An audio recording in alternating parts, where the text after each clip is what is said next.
శరార్థి తెలంగాణ భాగ్యనగరంలో బాపు ఢిల్లీలో బిడ్డ స్కామ్లో రాటుదేలిన కల్వకుట్ల కుటుంబం హాట్ టాపిక్గా ఫోన్ ట్యాపింగ్ లిక్కర్ స్కామ్. జర్నలిస్టుల నుంచి జడ్జీల దాకా ప్రత్యర్థుల నుంచి సొంత పార్టీ నేతల వరకు 3 షిఫ్టులు, స్పెషల్ టీంలు. ఫోన్ ట్యాపింగ్ అసలు సూత్రధారి కేసీఆరే. కవిత మామూలు మహిళ కాదంటున్న ఈడీ. 2 ఏళ్లలో 11 ఫోన్ల వినియోగం. లిక్కర్ స్కామ్లో కవితే కీలక సూత్రధారి అంట. వాస్తవం చెప్పాలంటే ఈ లిక్కర్ స్కామ్ కూడా కేసీఆర్ తెలిసే నడిచింది వ్యవహారం మొత్తం కూడా. అంత చిన్న స్కామ్ కాదు కదా అన్నది, పెద్ద స్కామ్. ఆ ఢిల్లీ సీఎం కూడా వీళ్ళకి మద్దతు తెలిపిండు. అనేక మంది దాంట్లో ఇన్వాల్వ్ అయ్యారంటే డైరెక్ట్ బిడ్డ కూడా నమ్ముతాడా అన్న? అయ్యే చెప్పి బిడ్డకు నమ్ముతాడా? ఖచ్చితంగా తెలిసే జరిగింది. కానీ కేసీఆర్ అందుకే జాగ్రత్తగా ఉంటుండే, ఎక్కడ మాట్లాడకుండా లిక్కర్ స్కామ్ గురించి ఎక్కడ మాట్లాడకుండా కూడా. కన్నా కూతురు ఎమ్మెల్సీ హోదాలో ఉంది, పోయి ఆమె తీహార్ జైల్లో ఆమె దాదాపు 100 రోజులు అయిందా? ఎక్కువనే అయింది కదా, దాదాపు 100 రోజుల దగ్గరికి వస్తుంది. 100 రోజులు గడిచిపోతా ఉంది బిడ్డ జైల్లో ఉండబట్టి. ఒక్కసారి కూడా మాట్లాడదు. ఎందుకంటే మాట్లాడితే పుసుకున్న నా పైన ఎంక్వైరీ చేసి నన్ను లోపడేస్తారని చెప్పి భయపడతా ఉండయ్యా. కల్వకుట్ల కుటుంబ కుంభకోణాలకు కేర్ ఆఫ్ అడ్రస్ గా మారిపోయింది. కాళేశ్వరం ప్రాజెక్టు మొదలుకొని ఫోన్ ట్యాపింగ్ వరకు కేసీఆర్ కాక యావత్ తెలంగాణ ప్రజల సొమ్మును రాబందులా పీక్కు తిన్నారు. రూపాయలు కోట్లు పోసి కట్టిన కాళేశ్వరం ప్రాజెక్టు పేక మెడలా కూలిపోతుంది. దీనికి తోడు ఫోన్ ట్యాపింగ్ కేసులో అసలు సూత్రధారి కేసీఆర్ అని తిరగడంతో యావత్ తెలంగాణ సమాజం కాకాముఖంపై కాండిచ్చి ఉమేష్ అంతా పనిచేస్తున్నారు. మరోవైపు ఢిల్లీ లిక్కర్ స్కామ్ లో కవిత అసలు సూత్రధారి అని తేలింది. దీంతో రాష్ట్ర రాజధాని హైదరాబాద్ లో కేసీఆర్, దేశ రాజధాని ఢిల్లీలో కవిత ఊచలు లెక్క పెట్టడం ఖాయంగా కనిపిస్తుంది. 10 ఏళ్ల కాలంలో స్కాములు చేయడంలో కల్వకుట్ల కుటుంబం రాటు తేలిపోయింది.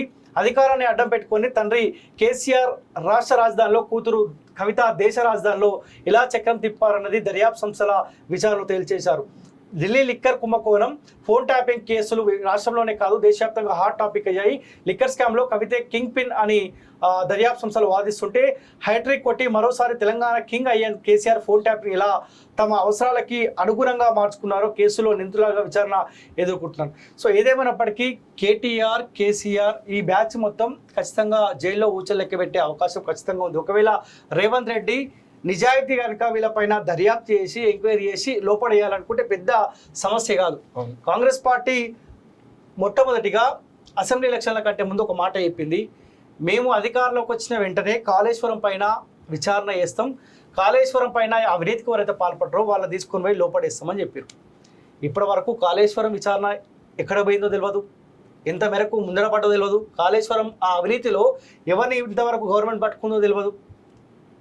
150 రోజులు దాటుతా ఉన్నది. ఇప్పటి వరకు మీరు ఒక విచారణ పూర్తి స్థాయిలో కంప్లీట్ చేసి పలానోడు అవినీతికి పాల్పడరని చెప్పి ఇప్పటి వరకు మీరు ఒక్కరిని బయట పెట్టకపోతే, ఆనాడు ప్రజలు కూడా ఎందుకు కాంగ్రెస్ పార్టీకి అవకాశం ఇచ్చారంటే, అరే మాకు ఇబ్బంది పెట్టిన కుటుంబం, మాకు ఇబ్బంది పెట్టిన పార్టీ, వాళ్ళు కూడా ఇబ్బంది పడతా ఉంటే ఒకసారి చూద్దామన్న ఆలోచనలో ప్రజలు ఉండే.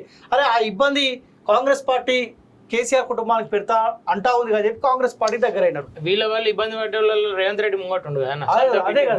అరే రేవంత్ రెడ్డి నీ బిడ్డ పెళ్లి అప్పుడు కనీసం నిన్ను ఉండనివ్వలే కదా, నీ తలుపులు వలగొట్టినారు కదా, ఎందుకు నీకు ఆ గుర్తుకొస్తలేదు? గతం ఎందుకు గుర్తుకొస్తలేదు? ఫోన్ ట్యాపింగ్ పై జోరుగా విచారణ, అధికారుల వాంగ్మూలాలతో ట్యాపింగ్ తెట్టతేలం, కేసీఆర్ మెడకు చుట్టుకుంటున్న వైనం, కాక తప్పు చేయలేదంటున్న బీఆర్ఎస్. కేసీఆర్ఏ సిబిఐ విచారణ కోరొచ్చు కదా, సీఎం కాంగ్రెస్ నేతల కామెంట్స్. సిబిఐకి అప్పగించాలని బీజేపీ డిమాండ్, 1200 మంది ఫోన్లు ట్యాపింగ్, ప్రణీత్ రావు వాంగ్మూలంతో సరికొత్త విషయాలు.